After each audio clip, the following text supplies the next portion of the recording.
هر څه د الله د طرفه دي او زه خو سم دم وم چې سهار راپاڅېدم فالج وایم الله دې ژوندی لره. شکر دی.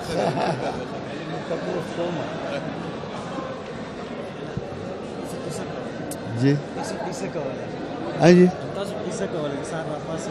او نو سهار چې راپاڅېدم فالج ووالم د الله پاک کارونو پورې ویم نو هغه بیا لاړو مونږ هسپتال له خو د خدای رحم کرم دا دی چې بس خوله مې هم په ځای ده خبرې او دوستانو سره هم ملاویږو را ملاویږو.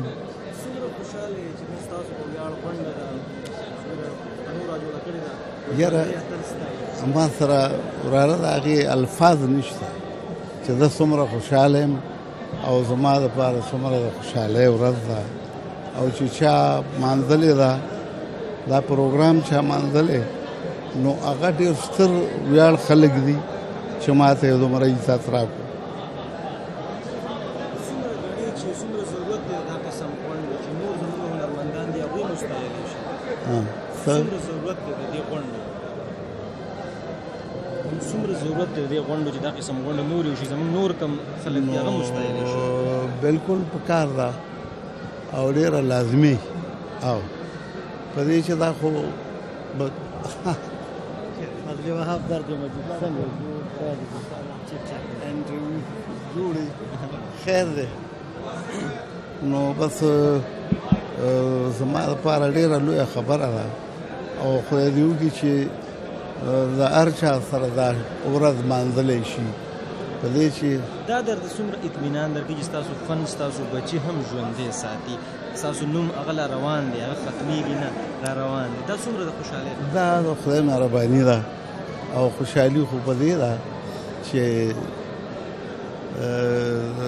ځان زما عزت دی او دا د عوامو په خدمت کې دا شی راوستل پکار دی چې پیسې جدا شی دی خو ورسره عزت او چې څوک بل په عزت یاد کړي نو بس دغه شی ما خپلو بچو له هم دا وصیت دی.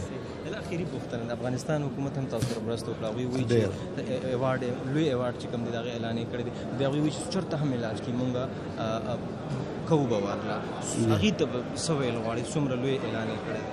زه د هغې لویوالي ته سلام کوم او د هغو ډېره مننه کوم چې ما ته یې دومره عزت راکړو په افغانستان کې او زه خو تلې راغلی یم ډېر خو دا نوره خوشحالي ده د دې د پاسه چې دومره عزت یې ماله راکړو چې د افغانستان نه سر نه ما ته یې میډل راولېږلو زما یې قدر وکړو هلته یې ماښام ومانځلو نو زه ډېر خوشحاله یم. ډېره مننه الله دې راته ژوندی لره.